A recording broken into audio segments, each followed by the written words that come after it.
Willie D Live. What's up, family? Question. How far would you go to save your child's life?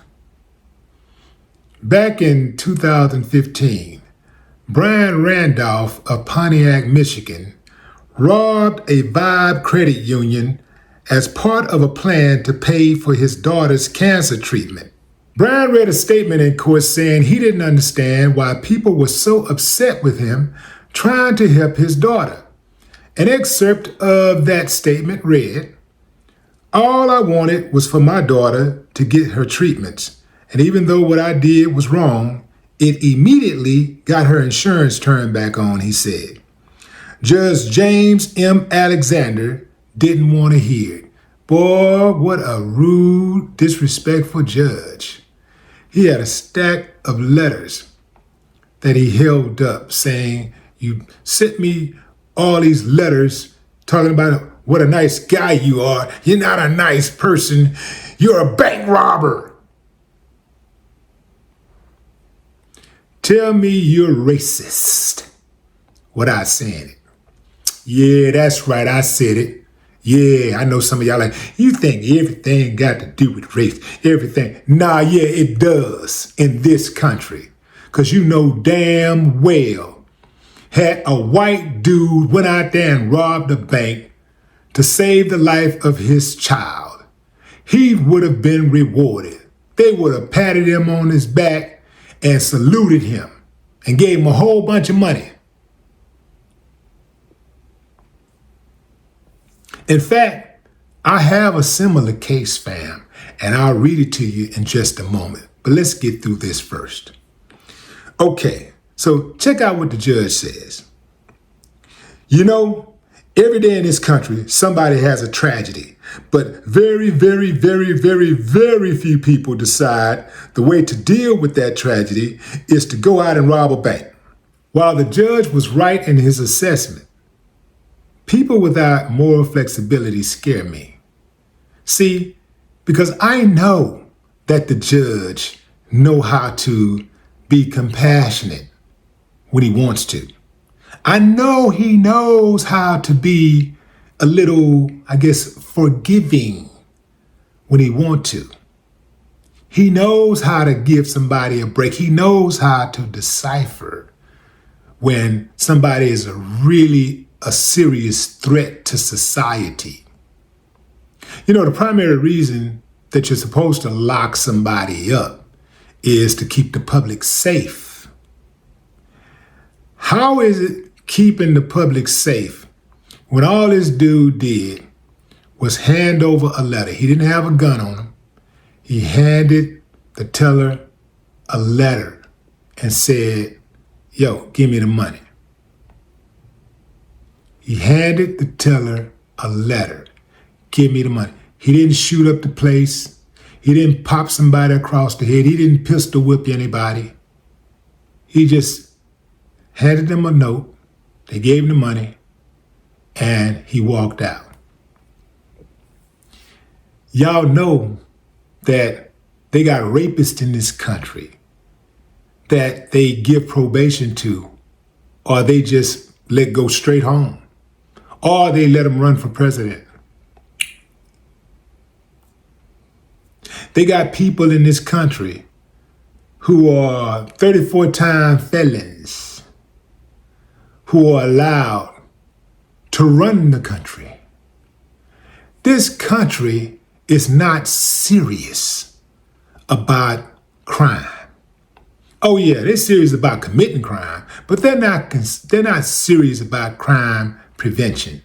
They're not serious about making sure that anybody that crossed that line get it. No, they're biased. Let me tell you how they use the law in America. These laws are in place for them to commit crimes and to protect themselves. So the crimes can be committed by them, and it depends on how egregious it is. They might get a slap on the wrist, or they decide, you know what, this guy right here is just too uncivilized. He can't even live amongst us, and you know we uncivilized. So they might put one of theirs away every now and then, right? But anybody else, how dare you commit a crime in our country? How dare you take something that's not yours? How dare you not follow the rules? So I'm going to punish you. That's their mentality. When you walk into that courtroom and you ain't got that right color, oh man, they be feasting, rubbing their hands like Birdman. Yeah, man, they be ready to prosecute, ready to sentence. Yeah, they be ready. So that's what I saw, fam. How in the hell can you give a man 25 years for a nonviolent crime that he committed while trying to save his daughter's life? There has to be some flexibility with the law that, yeah, it's a crime. Yeah, most people don't go out and rob banks when they face financial hardship. Got it. But you couldn't get that dude a break. You couldn't see that for what it was. You know, just going into a store and stealing clothes is a whole lot different from going into a store and stealing soup, a loaf of bread. You dig what I'm saying? It's a whole lot different. So you can't get me to give somebody 20 years because they already got 2 strikes and they decided to go and steal something that costs a few dollars. So I'm finna give this person a life sentence. You can't get, see, you gotta be built a certain way, man. You gotta be heartless. You gotta be evil. You gotta be demonic. You gotta have an evil spirit to put that robe on and do the things that many of these people do all across this country. You gotta be a special type of demon. The man didn't kill nobody. The man didn't RAP anybody. He didn't physically assault anybody. 25 years for passing a note. I got homeboys who have robbed banks who got less time. With guns, pulled out the gun, got 5 years or 10 years. Got a few of them that got 50 years, but there was shootouts and stuff involved in that type of stuff. The other ones, nobody got hurt. Nobody moved, nobody got hurt. 5 years, 10 years for robbing a bank with a gun. This is one of those situations where it's do as I say, not as I do. Because these people, they rob banks every day on the cool. You dig what I'm saying? This is why I got a problem, a serious problem, when black folks defend America. Because we don't have a fast shake in this country. And we built it. That's right, I said it. We built it. America would not be what it is today. It would not be the superpower that it is today without the free labor of our ancestors. That is a fact, Jack. You may not like it, but you got to deal with that. You cannot change history no matter how often you try to omit history. You can't change it. Those are facts. Those are facts that we worked. Our ancestors worked their asses off while your ancestors sat on their asses and watched them work. Was in the house, chilling, on the porch, drinking lemonade, riding around on horses, beating folks. Yeah. That's a cold game, fam. Yeah, I got a problem. I got a serious problem when I hear black folks talking about it ain't no racism. The defending this country. I got a problem when people are singing the national anthem written by a former slave owner, a guy who called for the lynchings of black people. And they just got their silly asses up there singing their hearts out. Oh, sing. Just singing. Good Lord. Family, I done figured it out. The only way we gonna turn this around, there needs to be a complete reset. Everybody gotta die. And that's unfortunate because a lot of these young kids out here, young people who ain't had a chance to really live their life, they don't deserve that. Like the parents and the grandparents and the great-grandparents, they the ones messed it up for everybody. They messed it up. And then when the kids act out, when the kids are tripping, oh, this generation is doomed. This generation is hopeless. They're cooked. Who cooked them? Who turned on the stove? I submit to you the generations before them. Now let's take a look at the case of a white man, Lawrence Ripple, who was 71 years old in 2016 when he also robbed a bank. His reason? He wanted to get away from his wife. That's it, fam. He wanted to get away from his wife. They gave him $2,000+. He sat in the lobby until the police showed up. And he told them, man, I was just trying to get away from my wife. The judge and the prosecutor laughed about it. Yeah, it wasn't no, you're a bad guy, you're a bank robber. No. They laughed about it, slapped him on the wrist, made him pay a $227 fine for the time, the billable time that the bank tellers were sent home. Made him also pay $100 to crime victims and gave him 50 hours of community service. That's it. No prison time.